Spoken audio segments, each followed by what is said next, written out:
Not every legend needs a belt. Not every hero finishes undefeated. But some leave behind something greater, a story, a legacy, a heart the world can't forget. This is the story of Dustin Poirier, the Diamond of Lafayette.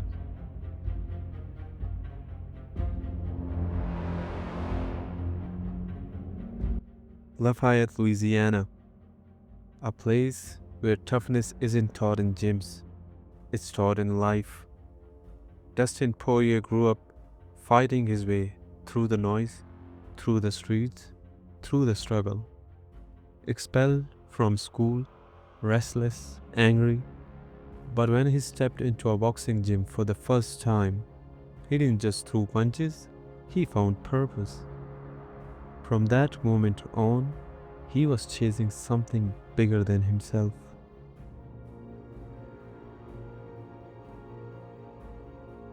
In 2009, he made his pro debut.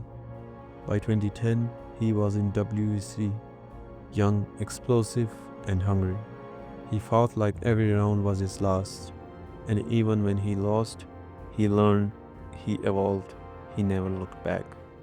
Dustin Poirier's career in the WEC was brief, consisting of just 2 fights, before the organization was absorbed by the UFC. He lost his debut fight against Danny Castillo by unanimous decision and won his second fight against Zachary Milkwright by first round TKO.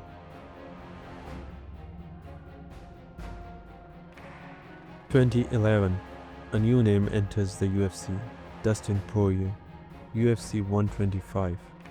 He steps in on short notice against the hype Josh Crispy and dominates. A statement win by unanimous decision.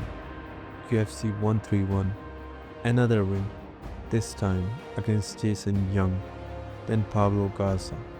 Das choke, another finish. And in early 2012, Max Holloway, a young, unknown Hawaiian, Dustin wins via triangle armbar, another submission, another warning to the division. But then came war. May 15, 2012, Fairfax, Virginia. Dustin Poirier versus Chan Sung Jung, the Korean zombie.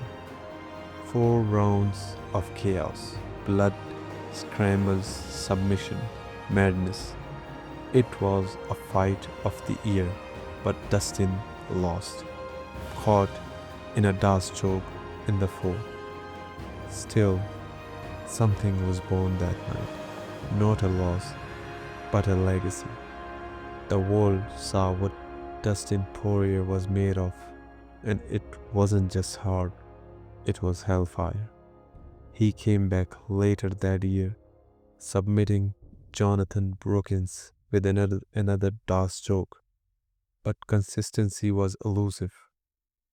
In 2013, he fell to Cub Swanson, bounced back with a win over Eric Couch, and finished Diego Brandao at UFC 168. Then came Akira, another brutal TKO. The momentum was back.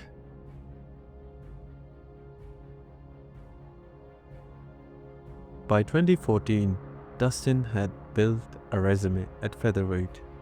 Big wins, bigger cuts. The weight tool was mounting, but the belief never faded. Then came UFC 178. Conor McGregor. Here he is.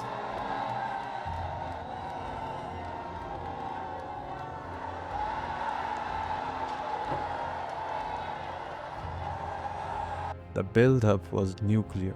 Trash talk, pressure, noise, and then silence. A quick knockout. The most painful moment of his career. But it wasn't the end. It was the pivot. While others would crumble, Dustin Poirier made a decision to rise, to rebuild, and to be reborn as a lightweight.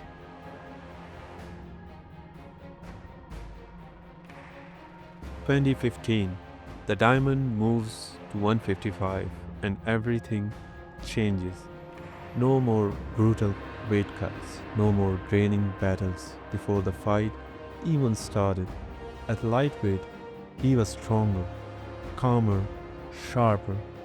He dismantled Diego Ferreira, crushed Yancy Medeiros, silenced Bobby Green.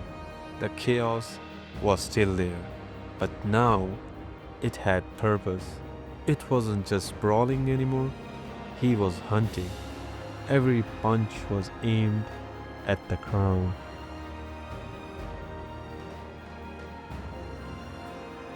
From 2017 to 2019, Dustin Poirier went on one of the greatest runs in lightweight history. First, Justin Gaethje, a human wrecking ball.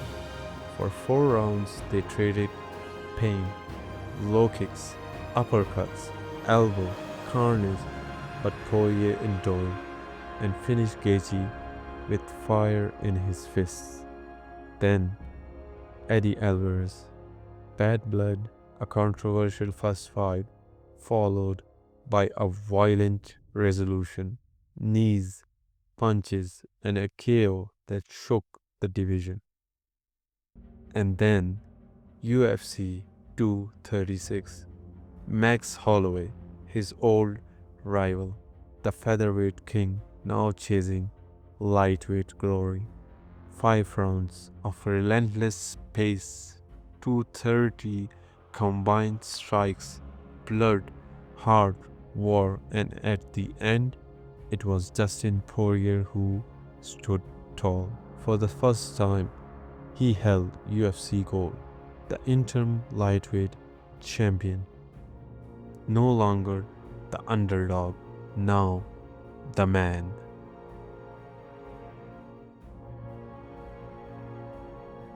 September 2019, Abu Dhabi. Dustin Poirier vs Khabib Nurmagomedov, the biggest fight of his life. A guillotine choke in round 3 had fans holding their breath, but Khabib slipped out, well, like he always did. Then came the inevitable rear naked choke submission, another name added to Khabib's unbeaten legacy. But the crowd stood for Dustin because he didn't quit, he fought with honor and walked out a bigger legend than he walked in.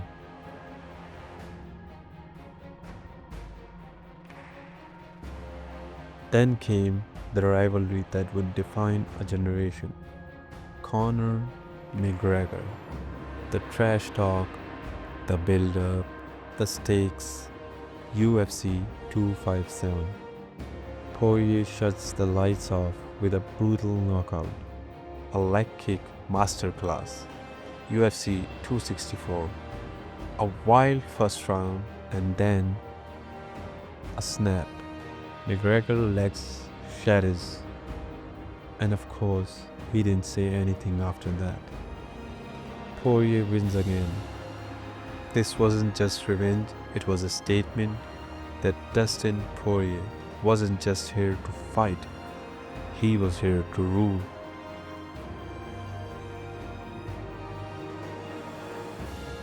Next came the undisputed title shot. UFC 269. Charles Olivera. Poirier drops him, hurts him, chases glory, but Charles survives, adjusts and submits Dustin in round 3. Then came Michael Chandler, chaos incarnate. They brawled, they bled, they went to war, and once again, Dustin found the finish. Round 3, rear naked choke.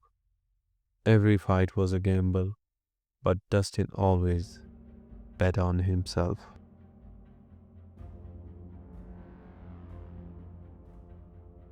June 2020. Empty arena. Global lockdown. No fans, just fists.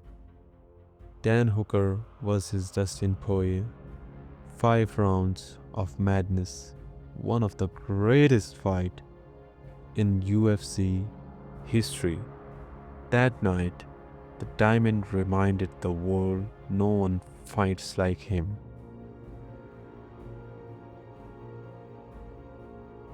(2024) UFC 299. Benoit Saint Denis, young, hungry, dangerous. Poirier, written off, too old, too slow. But in round 2, boom!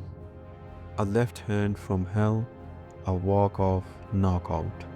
Vintage Diamond.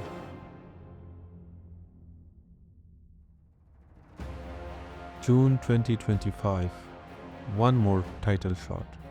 Islam Makhachev, the new king. For 5 rounds, Dustin gave him everything.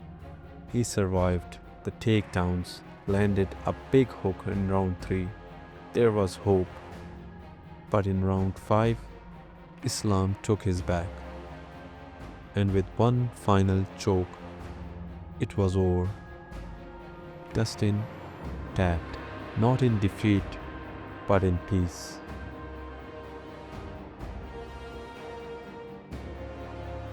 But the story wasn't quite over. One more walk, one more dance. Max Holloway, again, this time for the BMF title. They had history. In 2012, Dustin submitted Max. In 2019, he beat him again in a 5-round war. Now it's one-on-one in sprint. This is the trilogy. This is the decider. 2 fan favorites, 2 warriors, 1 final clash. The BMF belt doesn't represent ranking. It represents souls. And no one has more soul than these 2. He wasn't undefeated. He didn't hold the undisputed crown. But he gave us everything. Blood, grit, heart, humanity. And in return, we gave him our hearts. Because Dustin Poirier didn't fight for fame. He fought for purpose, for Louisiana, for family, for legacy. He is the diamond. And diamonds are forever.